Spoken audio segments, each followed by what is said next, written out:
Hey y'all, it's your girl Farron. Welcome back to my channel. I just want to start off by thanking y'all so much for liking, commenting, and subscribing, because I really do be reading y'all comments and I try to answer all y'all's questions and stuff. So I'm appreciating y'all's interaction with me. So thank y'all for that. Anyway, so here's where we talk about anesthesia and all the things of life together. So today we're actually getting ready to go into the hospital. So this video is a little bit different. I'm gonna try to maybe get y'all some footage of being in the hospital and kind of what it's like, my kind of day-to-day. So that's what we're gonna do today. I think we're doing 2 shoulders today, so I'll go to the hospital, kind of set up the room and get everything going. Also today is Austin's birthday. So hopefully we'll get off a little bit early so I can kind of prep some things. We already celebrated last Saturday, but I didn't get him no cake or nothing because it wasn't his actual birthday. So we're gonna try to get that done today. And then we're also having a little, not a baby shower, but one of the AAs, he's having a baby, so we kind of bought some things and we're gonna have that at the hospital today too. So I just want to come in here and tell y'all what we was doing today, and yeah, I'll see y'all later. All right, y'all, just ignore the noise y'all hear behind y'all. Gonna get some drugs together though. So let's see, we ain't never got no labels in here. Let's put some stuff together. I'm running a little bit behind today, but that's all right. I thank God I'm in the room, okay? We're gonna get through.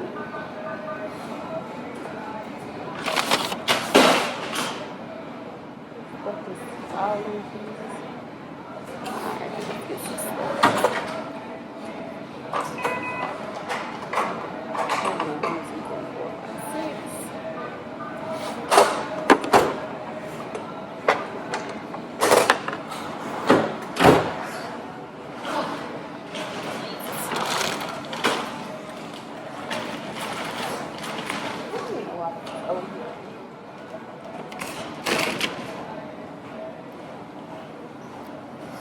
Okay, let's get some things together.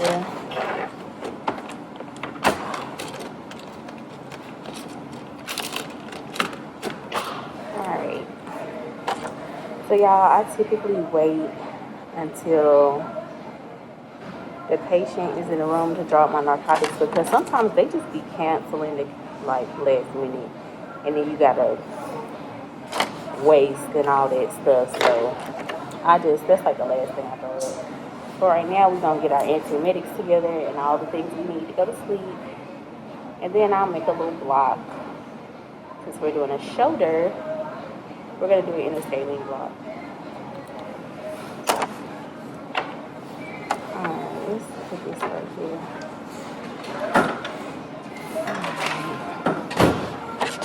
We're gonna wait on that. Let's see. Alright, y'all. So some people, depending on where you go, they don't like to mix their lidocaine with their propofol, but I do, because I feel like it doesn't sting them as much. So I normally put mine in a little 30cc syringe and go from there. But and when you work with different doctors, they'll tell you their preference too. But the doctor I got today, him, he kind of just let me do my own thing. So that's what I'm gonna do.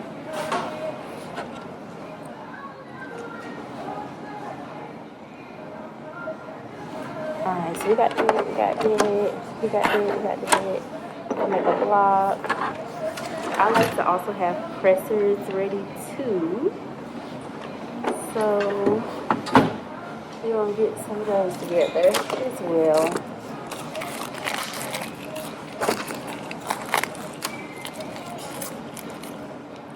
I'm sorry y'all can't see me. It's just I'm already nervous in here. Giving y'all this footage. So y'all know I ain't got my little stand. Alright, y'all, this is some ephedrine. I just diluted it up, so it's gonna be 10 per. It comes 50. So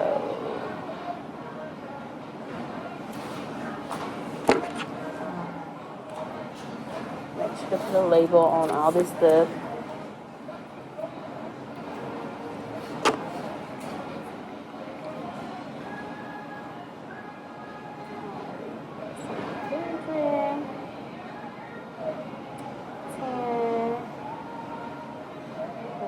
Okay. And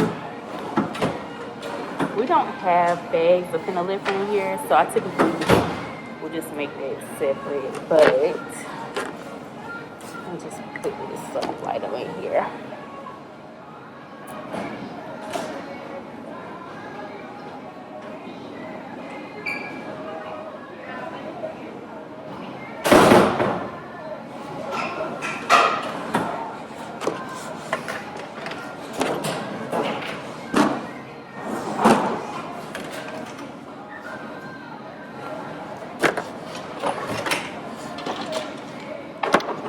Antibiotics.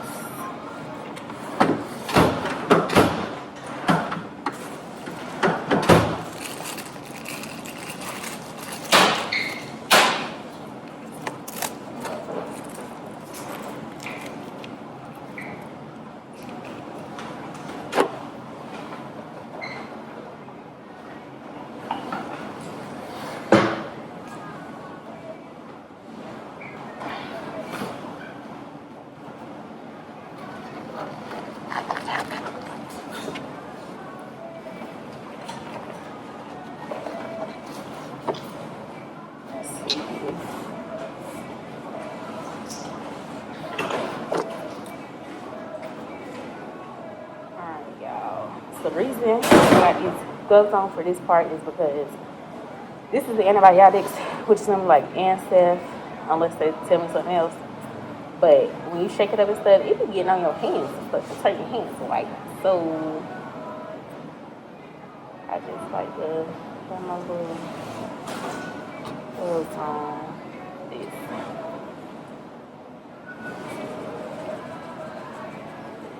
Alright, y'all, we back out together. Set up some airway stuff and then get some extra towels, and I'll show y'all that in a bit.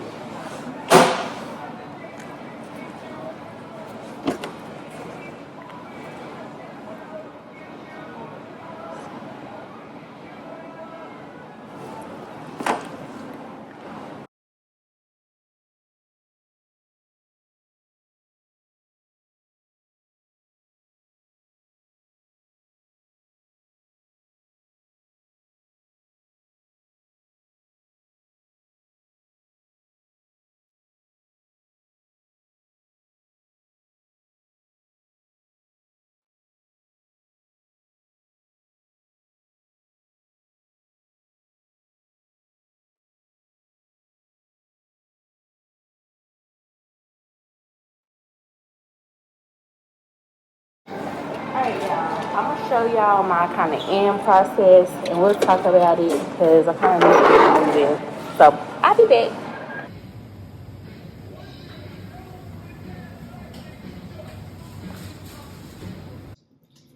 Hey y'all. So as you can see, I got y'all a little bit of footage at the hospital, but honestly, people kept walking in and out the OR, and y'all know I be scared, okay? I don't want the people looking at me and looking at me talking to my phone or whatever. Even though I guess it would kind of be like if you was talking on FaceTime and you was out. But anyway, listen, I gave y'all what I could give y'all at the moment. But anyway, I just got home. I think I left the hospital around 3:20ish. It was a little bit of traffic, and I really don't live that far, but I just got here.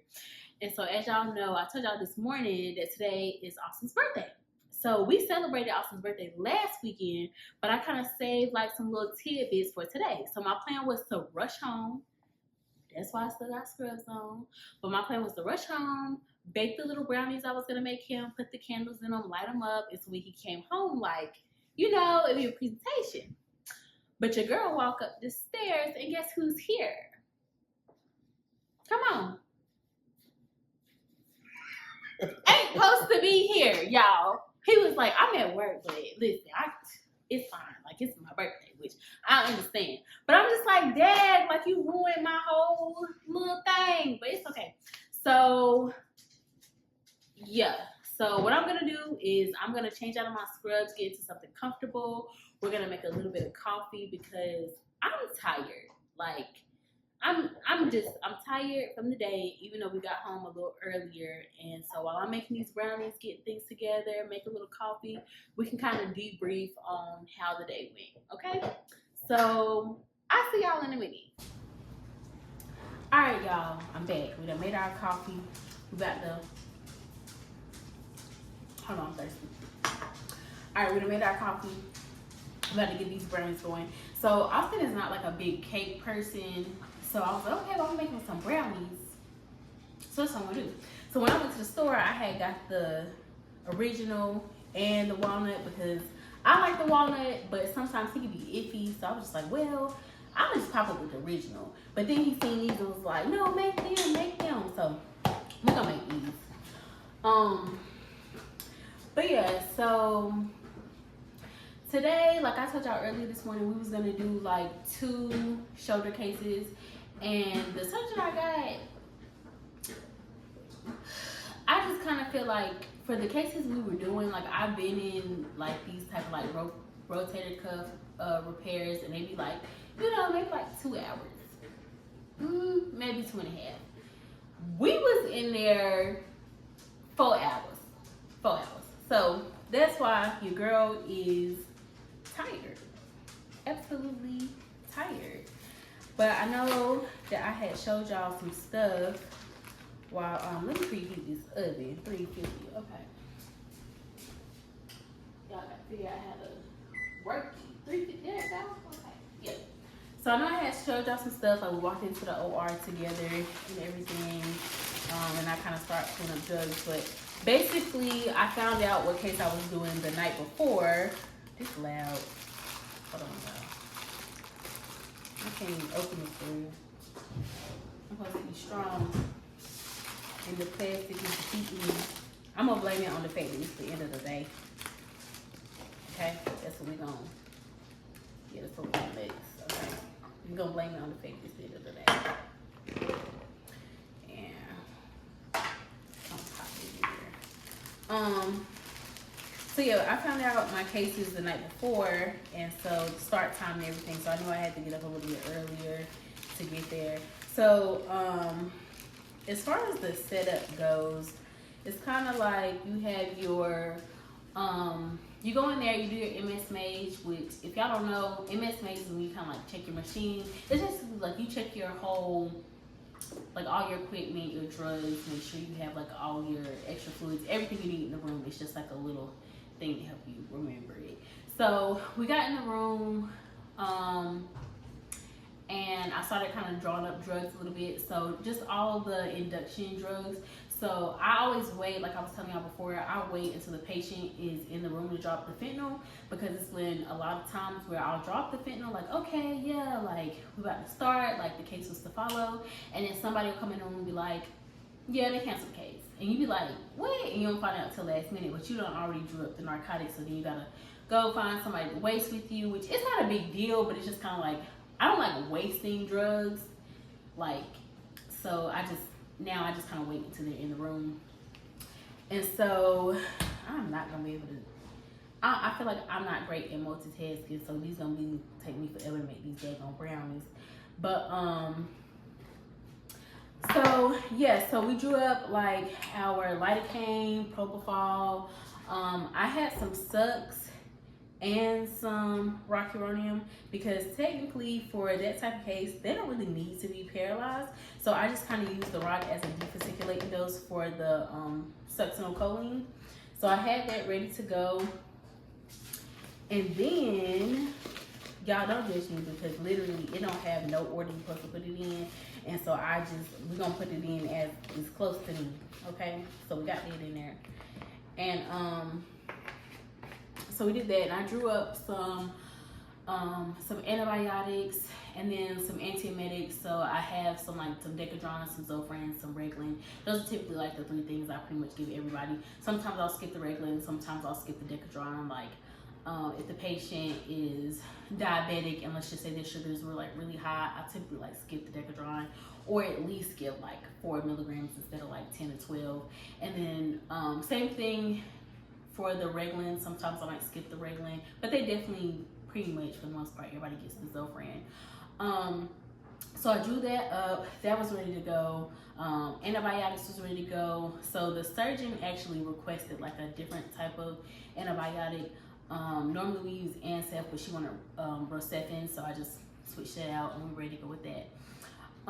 So after getting all of the drugs together, I checked my machine. Like if y'all saw me pull the mask off and hook it up to like make sure that the pressure would hold in the machine, that's what I was doing. Like that's like the manual way to do it, because we have anesthesia techs and they come and check our room and check our anesthesia machine, so they should be good to go.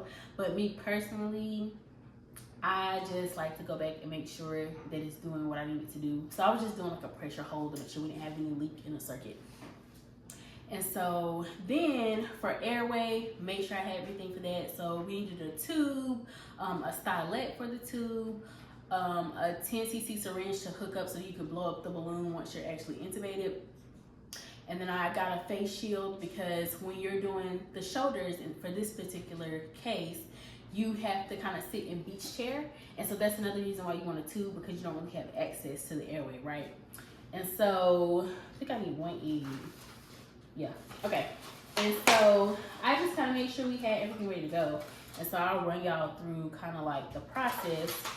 So basically the patient comes in the room and the nurse will yell out time, like for time in the room, and you'll write that down.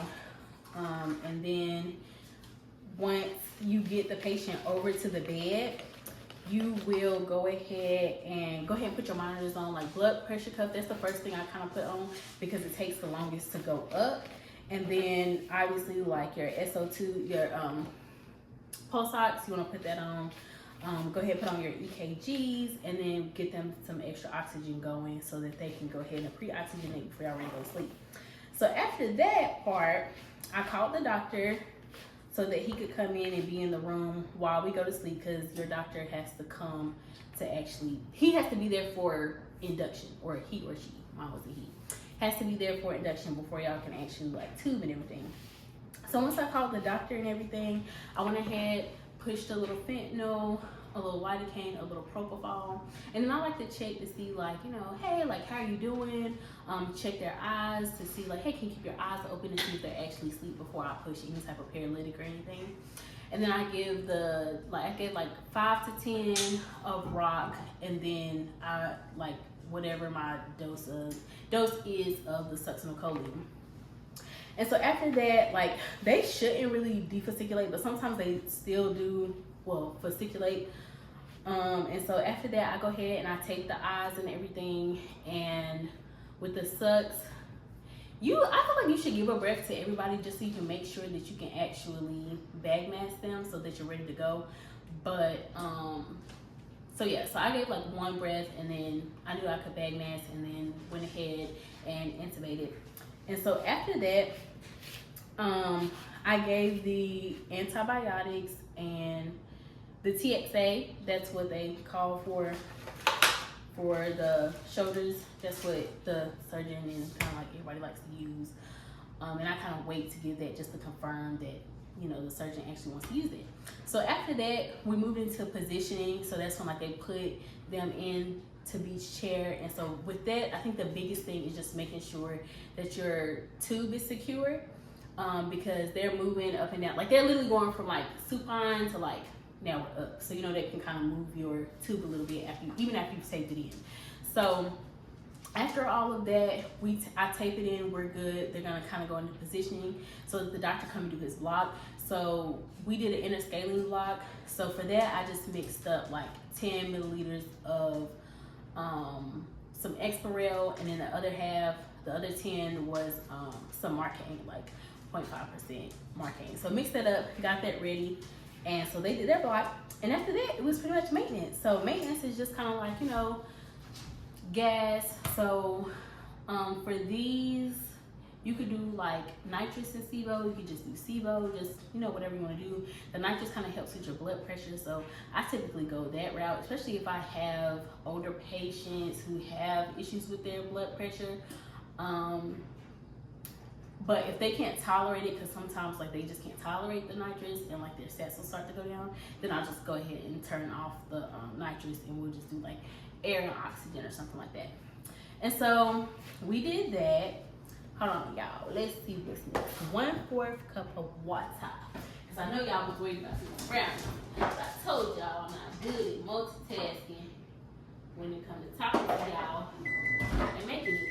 Okay, we ready? Just kind of open it, pop it out. Okay, we still got the, I need to say 1/4. Yeah, okay. So I'm gonna put that in there. So yeah, I'm gonna mix this good until it's like nice and smooth.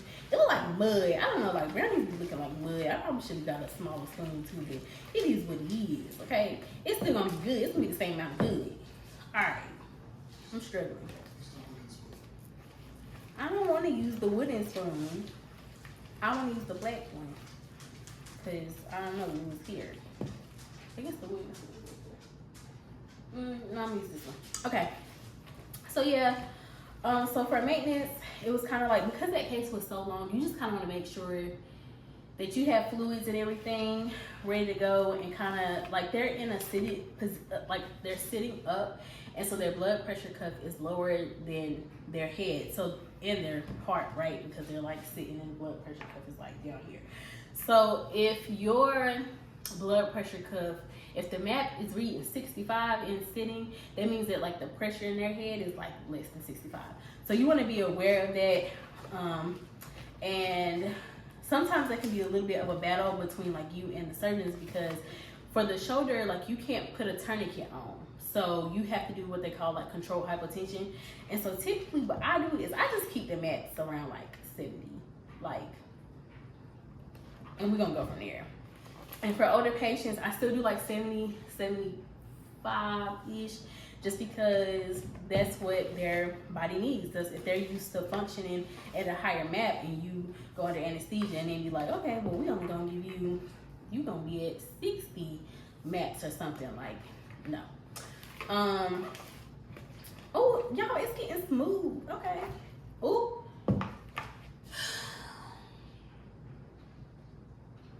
Anyway, before I spill this on the floor, it's kind of thick too. I don't know, is it supposed to? It look good. It's just, it's thick. I feel like my pen too big. But I don't think I got another pen. Let me see, do I got like a little glass pen or something? Cause I feel like that pen. Why are you in here? He just want to be with his mama. Okay, I don't. Oh, I do. I have a glass pen. Okay, I think we're gonna use the glass because I just feel like that one is gonna be too small. I mean, it's gonna be too big, and then my brand is gonna be too thin. So, yeah, we're gonna go with these. Yeah. Okay. And so yeah, that's the important thing to kind of think about. What else was I saying? So yeah, maintenance.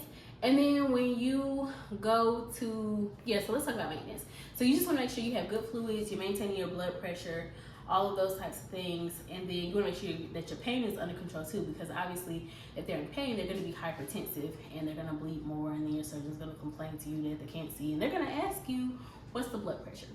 So you might just want to keep that under wraps. And so I normally start off with like fentanyl, and like we work our way up to like Dilaudid, and typically I try to save Dilaudid for the end, like when the surgery is over, and once I'm about to extubate, and like if they're breathing 30 times a minute so that they can't take, you know, nice, good, decent breaths, then I'll titrate in some Dilaudid then. But sometimes if you give it early, like the patients be tricking you a little bit, because they be like, oh, I'm breathing 30 times a minute. But really it's just like the tube stimulating them, or they don't like being in the position. And by the time you put a tube, now they're like back down to 15. So imagine you done gave some Dilaudid before that, and now they ain't trying to do what they need to do.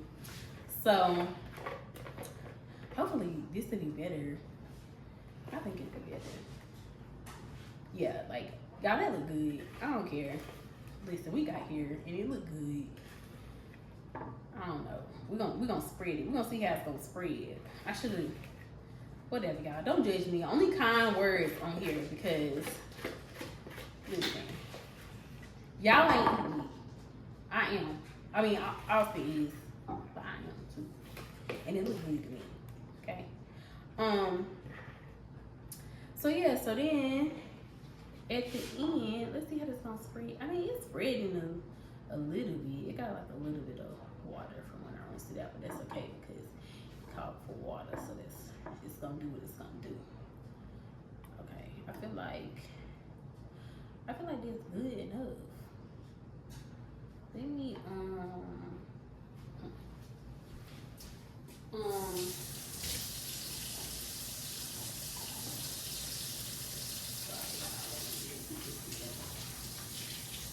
we got to pop these things in the oven for a little bit so we got these shit on.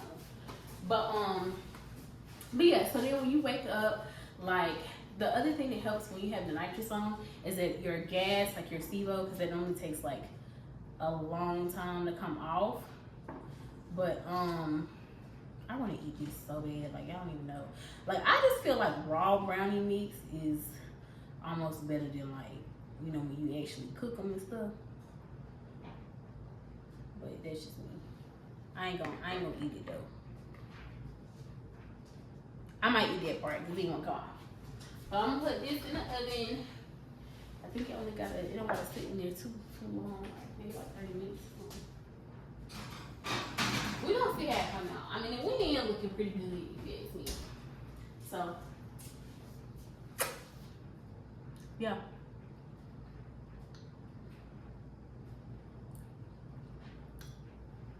I'm about to eat this whole bowl. I ain't even about to lie to y'all. But anyway, waking up. So when we wake up, I try to go ahead and like turn the SIBO off because that takes the longest to come off. And if you don't have another case following you up, you don't have to do it this way, but we had another case to go, so it's kind of like you need to kind of get things moving, so you don't want to take forever waking the patient up. And so, sorry, it's good. So I turn my SIBO off and I leave my nitrous on and kind of turn it up a little bit as long as they can tolerate it, so that at the end, I've already taken off all of my SIBO and I only have nitrous on, which is like, it goes off super fast. So while they're closing everything up, nitrous will suffice. And I also have like, I might have like a little propofol beside me, or a little fentanyl, a little Dilaudid, whatever that I save for the end. And so with that, when the drapes come down and everything, and once we're in a position where I feel like, okay, I'm safe to take over the airway, then I'll go ahead and turn the nitrous off and turn the oxygen up so they can go ahead and blow that off. Go ahead and section the airway out and be gentle, because people be like complaining they got sore throat and stuff after. So try to be gentle when you're, when you're suctioning the airway at the end, and then just kind of wait for them.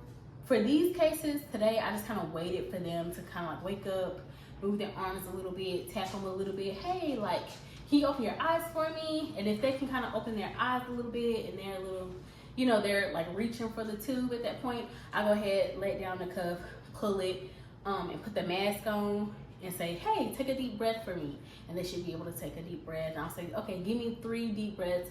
And so once they give me like my 3 deep breaths, I go ahead and, you know, we get them moved over and we're ready to go to packing. So the thing for me is, at our hospital, like at the other hospitals I worked at or rotated at, they have like transport oxygen. So that's when you have like your face mask on and it's like a tank on the bed so that you can go to PACU with oxygen.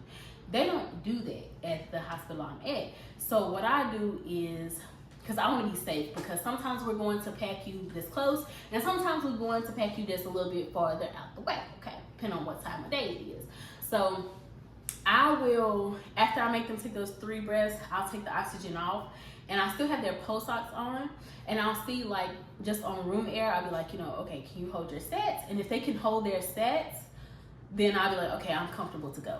So then disconnect everything, take the patient to PACU, and that's when you like give a report, tell the PACU nurses everything that you did, what type of blocks you gave, and all those types of things.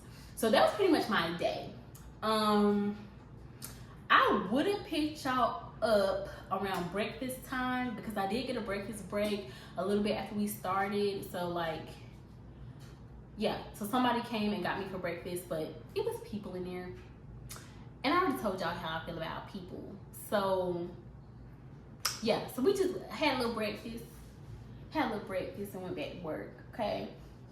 And so we had breakfast, went back to work, finished that case, and then I called a flip person. So the flip person is the free person, so they can come and actually wake your patient up so that you can go ahead and start the next case, because a lot of times the surgeon will finish closing. Well, they'll finish their part and they'll leave like either their student or their surgical assistant to finish closing for them while they're going to prep for the next one. So obviously the next patient needs anesthesia. So I'll call someone in so they can wake my patient up and I can go ahead and start the case with the next patient. So that was pretty much how my day went. That was all of it. I only had 2 cases. Like I said, they went longer than what I feel like they normally go, but it is what it is. Like, my patients woke up and they were very comfortable, like and arousable. So I like to ask them in PACU, like, hey, how you doing? Are you in pain? And sometimes they're a little bit sleepy, but for the most part they'll be like, no, I'm not in pain. Or if they are in pain, I'll just tell the PACU nurse what I gave them, and then they can add, you know, whatever the doctor orders put in, they can go from there. So yeah, that was my day today. And I did get out early because I was a late stay yesterday. So I think I left at 3:20, and now I'm here. And Austin's ruined my surprise, but it's fine. We got it going. We're gonna get these brownies tonight. And look at these little look at these little candles I got him like to put. I don't know if they're gonna stick, because you know, like, brownies don't really be that thick, but like these are kind of short, so I feel like they might work. Anyway, he's 28 today. I don't know if it says 82 or 28 the way y'all. Anyway, he's 28 today, so I'm hoping to, like, you know, kind of put these in there when they come out and cool and light them so he can blow them out. So I feel like it's gonna be really cute. But yeah, it was the day. And I guess I will. Dang, do y'all want to see the brownies? I mean, they brownies, so I don't. Y'all know what brownies look like. Okay, I'll pick y'all back up when the brownies come out, and I'll let y'all see them blow it. We'll get them. All right. But until then,